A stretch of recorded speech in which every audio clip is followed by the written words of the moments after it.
वो इसे डेमोक्रेसी का कत्ल बता रहे हैं। वो कह रहे हैं कि आपने तमाम पार्टियों को क्यों नहीं बुलाया, लोकसभा स्पीकर वहां पर मौजूद थे, उनकी हैसियत क्या। उसके बाद से वो पूजा ऐसे वक्त पर हुआ है, अगर आपको किसी आप एम्ब्लेम को वहां पर दिखा रहे हैं तो उसमें पूजा की क्या जरूरत थी, ये भी सवाल खड़े करें सुधांशु जी, पॉइंट वाइज। अंजना जी देखिए, यही तो इनके सामने समस्या है कि इधर देश का स्वतंत्र भारत का पहला संसद भवन बन रहा है और इनको उसमें समस्या नजर आ रही है। और फंडामेंटल इनका प्रॉब्लम जानते क्या हो गया, पूजा क्यों किया।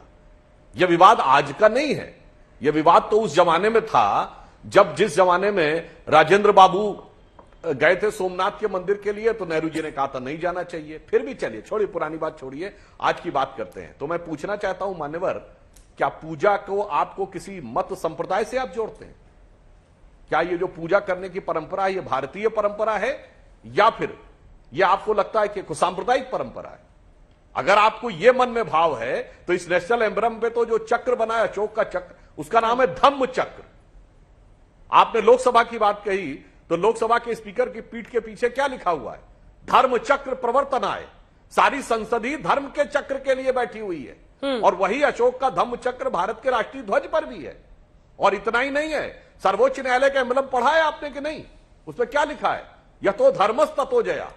तो यह जो परंपरा है भारत के धर्म की परंपरा पर अफसोस कि आप धर्म को मत संप्रदाय के साथ जोड़ते हैं और उसके ऊपर सांप्रदायिक राजनीति करने के चक्कर में भारत की महान धार्मिक सांस्कृतिक परंपरा को आप लांछित करते हैं। मैं उदाहरण देना चाहता हूं कि इंडोनेशिया की जो अमेरिका में एम्बेसी है उसके बाहर 12 फुट की मां सरस्वती की मूर्ति लगी है। हाँ। और वो कहते हैं हमें इसमें आपत्ति नहीं है, हमारे लिए धर्म का प्रतीक है। और इंडिया में जाइए, इंडोनेशिया की एम्बेसी के बाहर देखिएगा दिल्ली में, तो वहां गरुड़ बने हैं जो भगवान विष्णु का वाहन है।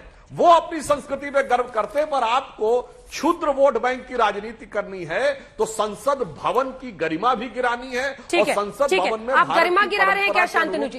जी सुधांशु जी, अन्य मेहमानों के पास जाना है। एक जवाब शांतनु जी, जिसके बाद आगे बढ़ेंगे। और दुर्गा स्तुति तो मंच से अब ममता बनर्जी भी कर रही है। धर्म, राजनीति, प्रशासन, सबका घालमेल तो सब कर रहे हैं।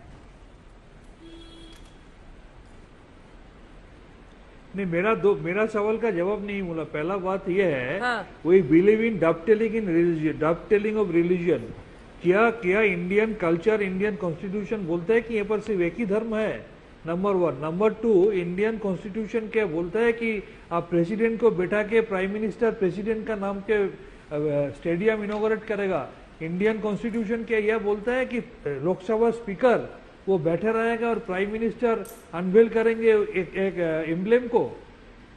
ये दोनों का जवाब, ये दोनों का जवाब दीजिए सुधांशु जी, जल्दी से। है तो जवाब दीजिए, क्या प्राइम मिनिस्टर लोकसभा का स्पीकर को इंसल्ट क्यों किया? हाँ। चलिए एक लाइन बताता हूं शांतनु जी। पूरे हिंदुस्तान में विश्वविद्यालयों का कुलाधिपति राज्यपाल है और मुख्यमंत्री महोदया ने विधानसभा में प्रस्ताव पारित कर दिया।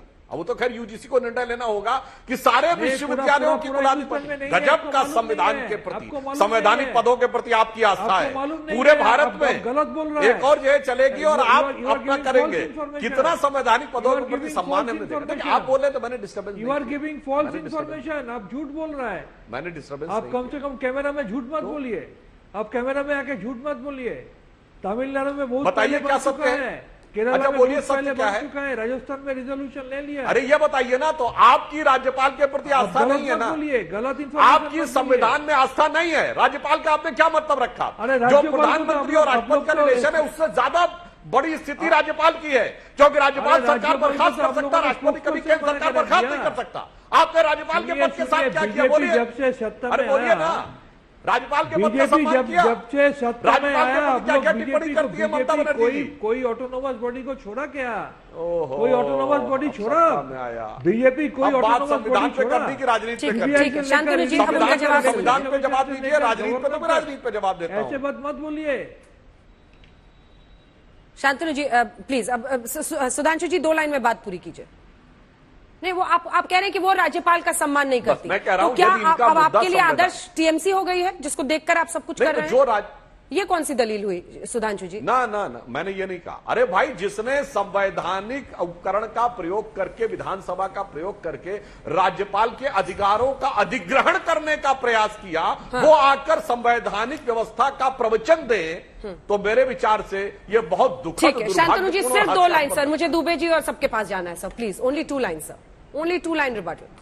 हम 2 लाइन में बोलेंगे। नरेंद्र मोदी जी जब गुजरात का चीफ मिनिस्टर थे, वो गुजरात का राज्यपाल के बारे में क्या रिजोल्यूशन लाए थे, उनको याद दिलवाइए।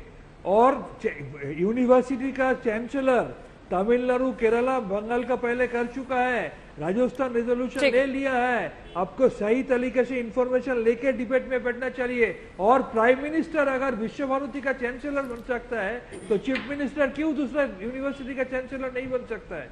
आप पढ़ के आइए डिबेट में, फिर बात कीजिए।